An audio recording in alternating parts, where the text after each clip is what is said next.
Olá, o JR Entrevista começa agora. A nossa convidada de hoje é a advogada Ariane Guimarães, doutora em Direito Tributário. E entre os temas da nossa conversa estão a reforma tributária, a criação de novos impostos, a qualidade dos gastos públicos e, claro, a desoneração da folha de pagamento vetada pelo presidente Jair Bolsonaro.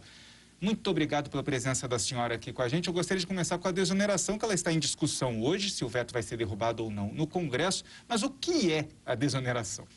Obrigada pela sua pergunta, Yuri. Obrigada, Nathalie. Bom, primeiro, a desoneração da folha, ela leva a crer que aquele que tem a desoneração deixa de pagar tributo. Isso não é verdade. Na verdade, o que nós temos lá na legislação é a opção dada ao contribuinte, que ele pode escolher entre pagar o tributo sobre a folha ou pagar sobre a receita. E ele escolhe pagar sobre a receita. Então, a desoneração da folha nada mais é do que uma substituição de tributos, que a legislação permite que se faça. Essa desoneração da folha, e aqui mais falando do termo substituição de tributos, ela existe desde 2011. E ela foi criada justamente no contexto da crise que o país vivia, logo a crise depois de 2008, que foi necessário adotar uma série de medidas para enfrentar, claro, as contingências advindas de qualquer crise. E naquele momento se entendeu que o emprego era muito importante. Nós olhamos o cenário internacional, e esse modelo não é inaugural no Brasil, esse modelo já era adotado na OCDE, na Europa, e nós importamos essa metodologia, claro, adaptando para a realidade brasileira. E desde então, nós tivemos algumas mudanças na legislação para acoplar mais setores, mudar a alíquota. No começo era obrigatório, depois se tornou facultativo, e acho que facultativo realmente é a medida mais adequada que se tem para essa desoneração da folha.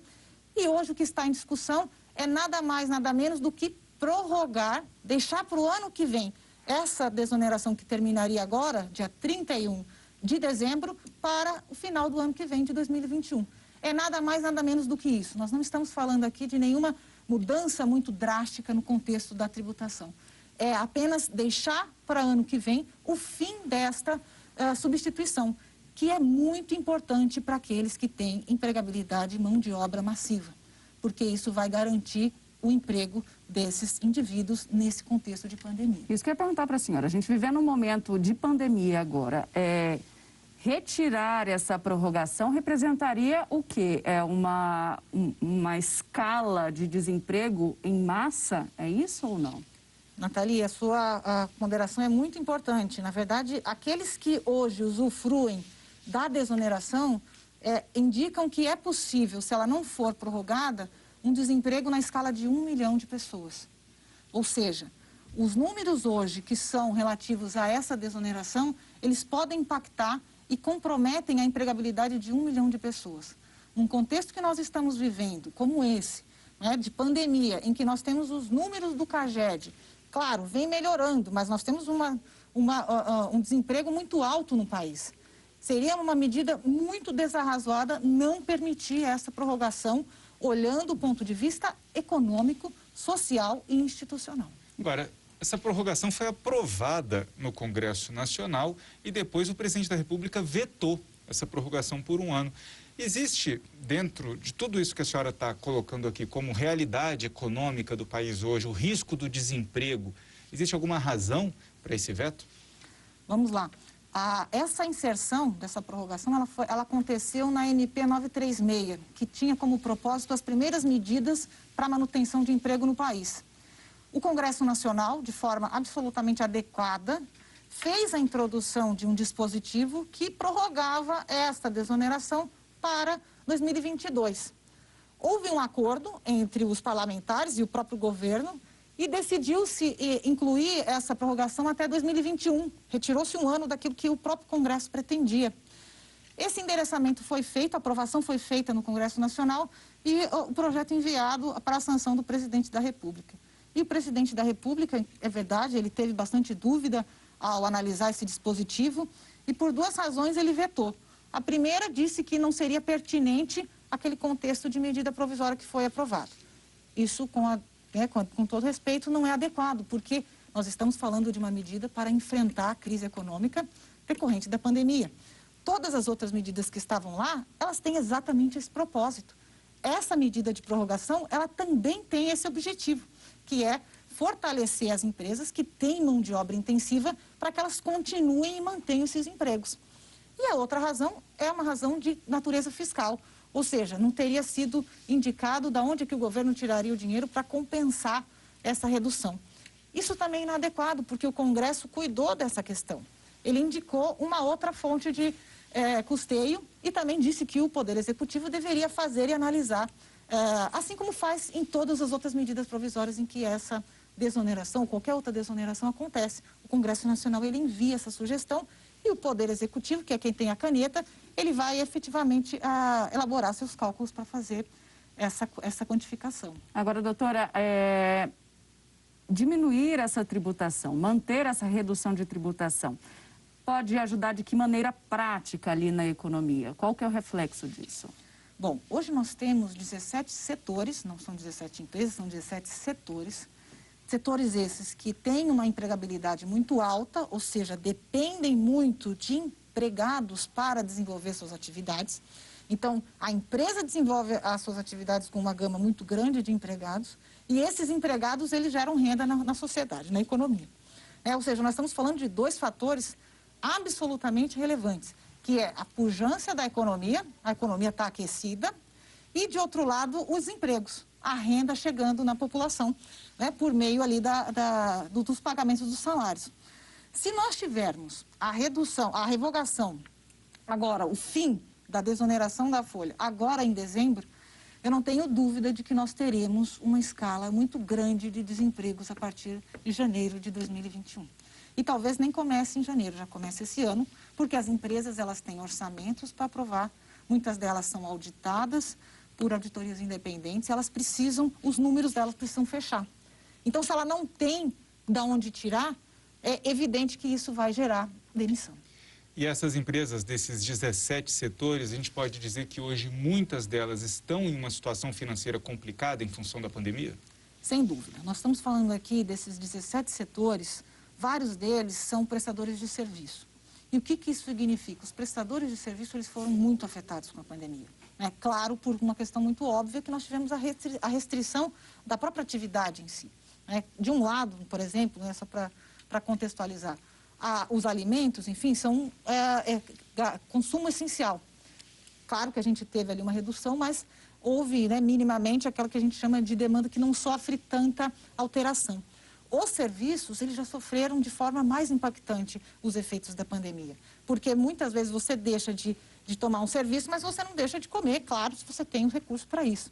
Agora, com a pandemia, com as restrições que nós tivemos, é evidente que a demanda no valor aqui dos serviços, na contratação de serviços, ela teve uma redução que, se não tiver o apoio do governo para essa transição, esse pós-pandemia, muito dificilmente nós vamos conseguir nos recuperar. Agora, essa prorrogação, doutora, ela é viável quando a gente fala em questão de regularização fiscal também, ou não? Sim, ela é absolutamente adequada, por várias razões. Primeiro, porque essa medida é pertinente a tudo aquilo que foi votado no Congresso. Então, nós estamos falando ali de benefícios para enfrentamento da crise. Esse é um benefício para enfrentamento da crise, assim como foi lá atrás quando foi criado. 2, o Congresso Nacional indicou uma fonte de receita para fazer frente a esse gasto que advém dessa desoneração por mais um ano. 3, nós temos a previsão constitucional e o campo a Constituição permite que isso aconteça. E aí, nesse ponto, é importante colocar que em alguns debates nós tivemos uma discussão se a reforma da Previdência, ela proibiria essa prorrogação da desoneração da folha de pagamento. A reforma da Previdência, ela proíbe novas desonerações. Ou seja, a reforma da Previdência diz o seguinte: legislador, você não pode atribuir novas desonerações daqui para frente. A reforma da Previdência, ela veio no passado. Isso que nós temos agora é uma prorrogação de algo que já existe há 10 anos. Nós não estamos falando da criação de nada novo. É só deixar para frente para enfrentar essa crise que nós estamos vivenciando hoje no país. Agora, tanto que o governo nem usou esse argumento na hora de colocar o veto. A senhora bem lembrou que o presidente Jair Bolsonaro ficou em dúvida sobre o que fazer, uma situação delicada, se vetava ou não a desoneração, mas quem ficou ali no ouvido do presidente foi o ministro da Economia, Paulo Guedes, né, que defende que não seja consolidada essa prorrogação para os 17 setores, porque ele tem uma ideia de fazer uma desoneração mais ampla para todas as empresas dentro da reforma tributária. Por que a senhora não acha que essa seria também uma opção viável? Aí tem uma frase que eu acho super importante, que é: o bom é inimigo do ótimo. Eu não tenho dúvida que a desoneração ampla é a melhor medida para o país. Nós temos uma história de um encarecimento da folha de pagamento, vem acontecendo em forma progressiva na nossa história. Então, o ideal é que nós não tenhamos esse encargo, justamente para que as empresas elas possam empregar mais e mais. Mas, enquanto nós não temos essa medida na mesa, o que nós temos na mesa é hoje essa prorrogação, pelo menos para esses setores que têm uma condição de empregabilidade de mão de obra maior, que eles continuem. E mais, se for aprovada hoje, né, se for derrubado o veto hoje, por exemplo, e daqui a um mês o ministro Paulo Guedes vier apresentar a desoneração ampla, essa desoneração, essa prorrogação, ela fica prejudicada, porque essa desoneração ampla vai valer para todo mundo. Então, não são medidas contraditórias. É muito possível você manter hoje o que já se tem, que foi o que o Congresso já deliberou, vamos prorrogar por mais um ano. Mantém a prorrogação por mais um ano. Se daqui a um mês vem a medida do ministro Paulo Guedes, perfeitamente, ela vai ser aplicada para todo mundo e esse aqui fica desprejudicado. Eu não vejo nenhuma incompatibilidade entre as duas frentes. Não há razão para deixar de prorrogar só porque se pretende uma desoneração ampla. Agora, é possível ampliar o número de setores ou não? Na forma, o texto ele precisa ser votado como ele foi apresentado. Como nós falamos só em uma prorrogação, eu pego exatamente a legislação de hoje e jogo por mais um ano. Essa legislação ela tem prazo de vigência definido na lei. Então, quando eu tenho uma situação dessa, se é só prorrogação, eu não posso mexer, eu não posso incluir mais setores. Então, realmente, no contexto em que ele foi colocado, que é muito restrito, ou seja, medidas muito cirúrgicas, ele não consegue incluir mais setores. Agora, o curioso é que o governo continua defendendo a manutenção do veto e, por isso, né, no Congresso Nacional já tivemos aí, nas últimas 2 semanas, muitas discussões, alguns vetos derrubados, outros mantidos, e uma negociação dos líderes partidários, das lideranças no Congresso como um todo, com o Palácio do Planalto, mas não conseguiram ainda um acordo sobre o veto da desoneração. O Palácio do Planalto defende a manutenção do veto, mas sabe que se for votado hoje pelo Congresso, senadores e deputados vão derrubar o veto. A senhora acredita que mesmo postergando essa votação, o resultado vai ser o mesmo no futuro? Eu imagino que sim, né? Pelo que nós temos acompanhado, os parlamentares estão muito preocupados com o futuro da economia no país. E esse ponto específico da desoneração, ele tem sido colocado em várias entrevistas, e o que nós temos observado é que há uma sensibilidade muito grande dos parlamentares em acolher esse pleito da sociedade, que é um pleito da sociedade como um todo, para essa derrubada do veto. Eu imagino o seguinte, Yuri, que o Poder Executivo, ele sabe que essa medida é importante. Tanto sabe que ele sentou para negociar, inclusive estabelecendo data de 2021 como o limite que ele admitiria. Só que ele tem um outro mantra que é contra benefícios setoriais, né? Então, como ele tem uma proposta mais ampla, ele talvez não queira aceitar isso olhando do ponto de vista de negociação política, não é de articulação política. Então, eu imagino que a questão tem muito mais a ver, né, da resistência do Poder Executivo com a abertura de qualquer tipo de negociação sobre as questões que ele pretende defender, do que contra a medida única e exclusivamente. Doutora, e pegando esse gancho agora um pouco também, quando a gente fala na resistência, essa articulação que há entre a tentativa de articulação, na verdade, né, entre o Poder Executivo e ali no Congresso, essa resistência, qual que pode ser o reflexo disso, de não se ter um resultado imediato no momento de pandemia a respeito desse assunto? Porque a gente acaba mexendo com todos os setores aí, vê com os empresários, vê a questão da população, quem está com medo de ficar desempregado. Como é que a senhora vê esse cenário? Olha, infelizmente, se nós tivermos uma resistência, e acho que não vai acontecer porque, como eu disse, os parlamentares estão muito engajados e sensibilizados com essa temática específica. Falava até com um colega outro dia, acho que nós não víamos uma mobilização tão grande em relação a um tema como existe nesse assunto da prorrogação dessa sistemática de recolhimento de tributo. Mas o que nós enxergamos é que, se isso acontecer, se essa resistência for maior do que o benefício que a sociedade precisa, quem perde é a nação como um todo. Nós vamos ter os efeitos que, infelizmente, nós temos tentado evitar, que é essa demissão em massa. E quem vai perder, no final do dia, é todo mundo. Por quê? Com a demissão, nós não temos só as pessoas que perdem renda. Nós temos o governo tendo que pagar o benefício previdenciário pelo desemprego. Hoje, a situação de desemprego, quando você perde o emprego, automaticamente o governo ele tem que fazer o pagamento do seguro.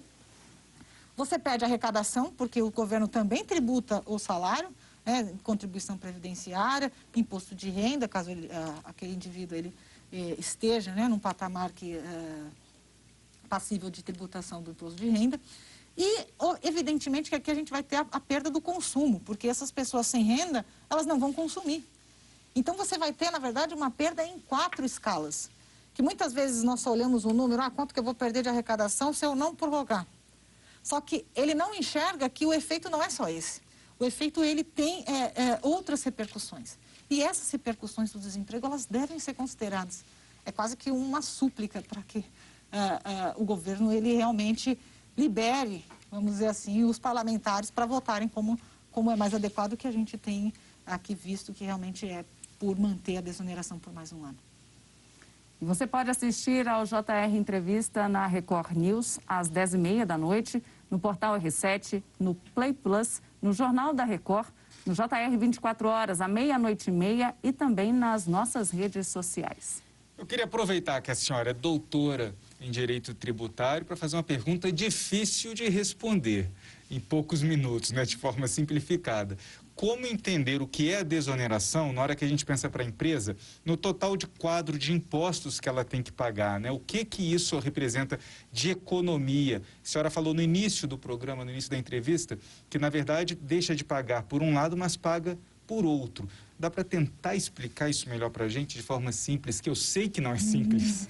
Claro, não é. Aliás, explicar de forma simples o sistema tributário brasileiro é um dos desafios dos mais difíceis, mas vamos lá. Hoje, uma empresa no Brasil, quando ela paga, na verdade, 2 tipos de tributo. Ela paga aqueles tributos sobre a renda, então ela vai pagar o imposto de renda da pessoa jurídica e ela vai pagar uma contribuição social sobre o lucro líquido. E ela vai pagar também os tributos que a gente chama de tributos sobre o consumo. Então, ali estão, ICMS, que é o de circulação de mercadorias, IPI, se for uma indústria, tem o PIS e COFINS, que são tributos sobre a receita. Então, independentemente se a empresa tem lucro ou não, ela tem que pagar PIS e COFINS. Inclusive, está uma crítica muito grande em relação a PIS e COFINS, justamente porque ele não leva em conta o resultado, ou seja, leva em conta só o primeiro pedaço, que é a receita. E existe também esse bloco de tributos que a gente chama de tributos sobre a folha, que não é só a contribuição previdenciária, que é hoje objeto da nossa conversa aqui, a desoneração. Existe a contribuição previdenciária, existe a contribuição ao Sistema S, existe a contribuição ao INCRA, existe a contribuição ao FNDE, o Salário Educação, ou seja, existem as contribuições a terceiros que também oneram a folha, além do FGTS. Então, nós temos hoje tributo sobre renda, tributo sobre consumo e tributo sobre folha de pagamento. E mais de um em cada um desses blocos. O que a reforma tributária ela pretende? Ninguém fala em promessa de redução de carga, mas ela quer simplificar, deixar um tributo sobre o consumo, ou pelo menos reduzir essa gama de tributos que a gente tem para um menor número possível. Então, na verdade, quando nós falamos hoje em reforma tributária e encargo, está se olhando para a empresa pela complexidade hoje que ela tem. E cada um desses tributos que eu falei para vocês tem a sua legislação própria, tem as suas notas próprias, tem os seus termos próprios. Então, se você muda, você tem que ter um acervo de contadores e de controladoria gigantesco para compreender a legislação. E ainda, depois de custo de pagar o tributo, ainda pagar o próprio tributo, que hoje nós estamos entre os 30 países com a maior carga tributária do mundo. JR Entrevista vai fazer agora um pequeno intervalo, mas a gente volta para continuar essa conversa sobre a reforma tributária e até a possibilidade da criação ou não de novos impostos. Não saia daí. De volta com o JR Entrevista. Hoje a gente recebe a advogada Ariane Guimarães, especialista em direito tributário e doutora na área. Agora, doutora, existem várias opções de reforma tributária e qual delas seria mais viável? Olha, essa pergunta é a famosa pergunta de $1 milhão. Porque quando nós falamos em reforma tributária, nós temos, na verdade, um gênero gigantesco, né? Várias coisas podem estar aqui dentro do campo reforma tributária. Tem reformas tributárias que simplificam, tem reformas tributárias que reduzem carga tributária, tem reforma tributária que tem como propósito rearranjar aqueles que são onerados com a carga tributária, como, por exemplo, o que tem acontecido, enfim, sido endereçado para a criação de imposto sobre grandes fortunas, por exemplo. Tem reforma tributária que pretende mudar o contencioso, a forma de litigar, né, de brigar nas disputas judiciais e disputas administrativas com o fisco. Então, tem várias possibilidades de reforma tributária. Agora, uma coisa é consenso. Nós precisamos simplificar a forma de pagar tributos no Brasil, né? Ou seja, existem vários tributos, cada tributo tem vários regimes diferenciados. Nós temos uma gama infinita de interpretações. Hoje, o texto legal ele não consegue capturar a realidade de todas as empresas. Isso gera dúvida, isso gera contencioso, isso gera custo. Ficam, às vezes, anos e anos sem saber se um tributo tem que pagar, tem que ser pago, se não tem que ser pago. Às vezes você ganha uma discussão e depois vem o Supremo Tribunal Federal e diz de outra forma e você volta tudo aquilo que você já tinha uma sentença já definida que você tinha que pagar de um jeito e você mexe em toda aquela sua forma de pagamento. Ou seja, a pluralidade hoje de normas tributárias que existem no país é um problema para todos, para o contribuinte, para a Receita Federal, para os estados, para os municípios, que não conseguem também projetar seus orçamentos porque tem essa incerteza absurda. Pluralidade de normas e de reformas, né, de sugestões. Nós temos uma proposta de emenda à Constituição no Senado, outra na Câmara e o governo entregando também a proposta dele, do Executivo, de reforma tributária fatiada. O que percebemos até o momento que o único consenso possível é exatamente na simplificação. Esse seria o primeiro caminho. Sim, sem dúvida. Acho que todos estão... isso há um consenso em relação a todos os atores, né? Congresso, estados, municípios, todos pretendem... Empresas. Os advogados também pretendem que seja simplificado, porque já ouvi, vez ou outra, que os advogados gostam dessa dificuldade. Muito pelo contrário, muitas vezes o advogado também, ele fica sem receber seus honorários porque ninguém sabe se aquela empresa ganhou ou perdeu.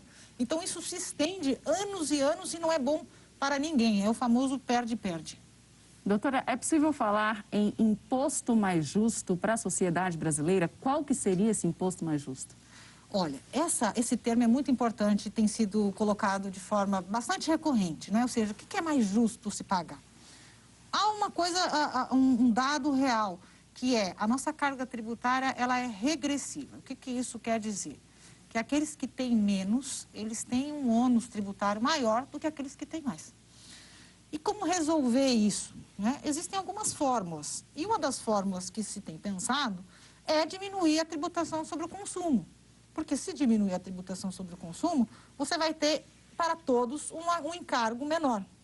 E mais, né? Também se pensa em aqueles produtos mais essenciais, como, por exemplo, da cesta básica, eles não só serem desonerados, ou seja, não sofrerem tributação, mas se tiver alguma tributação, o governo devolver esse dinheiro para esses indivíduos que tenham aí esses requisitos atendidos, né, de baixa renda, que eles não sofram com essa carga tributária que incide sobre o consumo, que é aquele tributo que a gente chama de indireto, né, celulares, peças aqui, tudo vem carregado tudo de carga tributária, que aquele indivíduo que seja, né, de baixa renda, ele consiga restituir.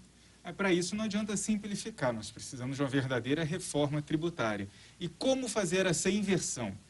Que tipo de imposto seria mais justo? Olha, eu imagino que nós tenhamos, precisando de um tributo, de um imposto sobre o consumo com um valor mais reduzido, e me parece que as fórmulas que estão hoje na mesa, não necessariamente nós teremos uma alíquota baixa, né? Se pretende, sim, reduzir o número de tributos. Então, por exemplo, a PEC que está na Câmara, ela pretende excluir 5 tributos e transformar em um só. Enquanto que a que está no Senado pega 11 e transforma em um só. Isso tudo sobre o consumo. Só que a alíquota, na verdade, é o que vai fazer a diferença, porque a alíquota é o percentual do preço que se paga para o governo.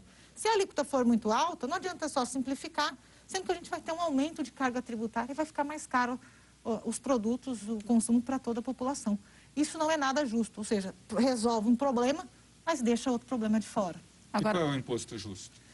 Geralmente são impostos sobre mais a renda.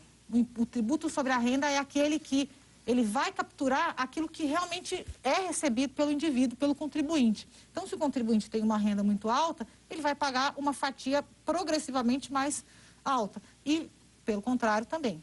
E lembrando que você pode assistir ao JR Entrevista na Record News às 10h30 da noite, pelo portal R7, no Play Plus, no Jornal da Record, no JR 24 horas, à 00h30 e também nas nossas redes sociais. Nathalie. Agora, doutora, falando nessa questão da alíquota, quando a gente fala também em grandes fortunas, né, na questão da herança e das doações também, há essa hipótese de aumento de 8% para 30%? É isso mesmo? Sim. Na verdade, nós estamos falando aqui de 2 tributos diferentes. O imposto de grandes fortunas é um que tem previsão na Constituição Federal e ele até hoje não foi criado. Existem vários projetos no Congresso em tramitação e esse ano nós recebemos ainda mais sugestões, né, proposições legislativas. E existe um outro imposto que é o imposto sobre herança, que se chama ITCMD, Imposto, Transmissão, Causa, Mortes e Doações.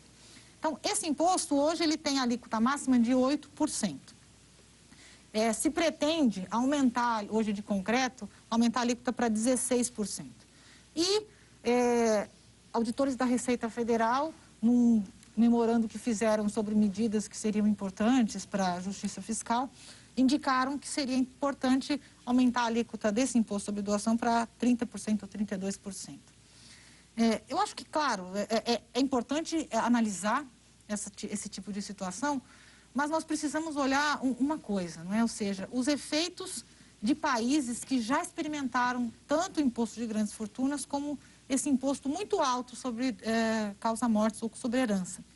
Quando a gente fala, por exemplo, da primeira experiência, imposto sobre grandes fortunas, nós não temos um lugar em que isso tenha sido bem sucedido. Por quê? Porque faz com que aqueles que sejam enquadrados ali como contribuintes do imposto sobre grandes fortunas, eles migrem para outros países. Então, isso aconteceu na França, por exemplo. E aí fica um desafio grande, porque se por um lado a gente precisa, né, tirar o imposto do mais pobre, que está sobre o consumo, precisaria compensar com um imposto maior para os mais ricos. E em um momento que o governo já avisa que nessa reforma nós não teríamos uma redução da carga tributária, né, a ideia é simplificar, mas sem reduzir a carga tributária, o risco imediato é o contrário, de uma ampliação da carga tributária na reforma, porque o governo precisa, de fato, de mais dinheiro, visto que, no meio ao combate à pandemia, o governo está gastando e se endividando ainda mais. É verdade, Yuri. Inclusive, quando nós pegamos a proposta do governo hoje, que cria a contribuição sobre bens e serviços, eu me lembro de alguns questionamentos que foram feitos, inclusive para que o governo apresentasse os números que embasaram o porquê da alíquota, por exemplo, de 12%. Né? E esses números, eles não são apresentados. Nós não sabemos, né, qual é o critério que está sendo usado. O número de 12%, ele está lá. São 2 impostos, um com 4% de alíquota, o outro com 3%, e o governo sugeriu 12%. Foi isso, mais ou menos, a matemática? Eu imagino que sim. Porque... A confusão é essa. De onde saíram os 12%? A gente não sabe, não é? A gente só sabe que os 12%, eles representam uma fatia maior do que hoje se tem, mas, de outro lado, né, a proposta e a promessa é de que vai gerar mais crédito. Então, por mais que eu pague, o contribuinte da CBS, que é a Contribuição de Bens e Serviços, pague uma alíquota maior, eu vou ter mais créditos para poder abater desse valor total. Então, o governo, ele apresenta que no final posso até pagar menos tributo. Nós ainda não vimos essa conta revelada em números. Obrigada, doutora. E a gente vai para um rápido intervalo agora e no próximo bloco, os impactos dos impostos no bolso dos brasileiros. O JR Entrevista está de volta e hoje aqui com a gente a advogada Ariane Guimarães, doutora em Direito Tributário. Doutora, realmente a gente pode dizer, afirmar que o brasileiro paga muito imposto? Quanto da renda do brasileiro é imposto? Bom, esse número, hoje nós temos quase 40% do PIB comprometido com carga tributária. E nós estamos entre os 30 países mais caros em termos de custo de tributo do mundo. E tem um dado ainda pior. Num estudo que é feito com os 30 países com a maior carga tributária, o Brasil está em último lugar dos países que têm um retorno de bem-estar à sociedade. Ou seja, além de nós termos uma carga tributária muito alta, o gasto público ele não corresponde a essa carga tributária. Então tem muita coisa para ser mexida hoje no que tange aqui a questão fiscal no país. Carga tributária e gasto público. São desafios que nós precisamos enfrentar, desafios muito difíceis, porque nós temos um contexto federativo importante e muito complexo, ou seja, a União, Estados e municípios, o arranjo de repasse de valores e fundos de participação são arranjos extremamente complexos. Então, nós precisamos colocar tudo isso na mesa e achar uma solução. Nós já sabemos que nós vamos precisar mexer mais cedo ou mais tarde, eu imagino e sinto um sentimento, enfim, reformista em todo o Congresso e no próprio Poder Executivo. Ou seja, todos querem uma reforma tributária. A gente ainda só não achou qual é a equação mais adequada para todos aqueles envolvidos. E justamente nessa linha, doutora, então é preciso e necessário melhorar também esse desempenho dos gastos públicos? Sem dúvida nenhuma, nós não conseguimos resolver o problema da carga tributária sem mexer no gasto público. E esse ponto que você colocou é muito importante, Nathalie, porque a nossa história, desde que o Código Tributário Nacional foi criado, em 1966, nós tivemos quase que uma separação entre gasto público, e aqui a gente chama de direito financeiro, que envolve orçamento, da tributação. Então, muitas vezes, discussões tributárias, elas são olhadas só aqui desse lado, sem pensar no gasto. Então, nós já tivemos aqui quase hoje uma separação dos dois caminhos. E hoje o Poder Executivo ele tem as duas coisas que ele precisa mexer junto. O Congresso Nacional da mesma forma. Então, é necessário essa união, esse pensamento casado das duas coisas. E aí, quando a gente fala no ideal, a gente pode pensar em um Brasil que traga mais retorno para os nossos impostos e mesmo a gente pagando menos impostos e recebendo mais, se vier essa eficiência. Sem dúvida nenhuma. Os números e os indicadores mostram exatamente isso. Nós estamos entre os 30 países com a maior carga tributária do mundo. E nós estamos no pior índice de desempenho, de performance, de gasto. Ou seja, há um campo muito grande para a gente trabalhar. E a redução da carga tributária pode ajudar no pós-pandemia, doutora? Sem dúvida nenhuma, sim. Hoje, o encargo tributário, ele impede que se amplie o consumo. A verdade é essa. Principalmente daqueles produtos que não são necessariamente aqueles essenciais. Então, muitas vezes, setores novos, nós não temos, a renda é comprometida com o pagamento daquelas despesas obrigatórias e necessárias. E você impede, inclusive, a inovação e outros setores também de se desenvolverem. Obrigada, doutora, pela participação.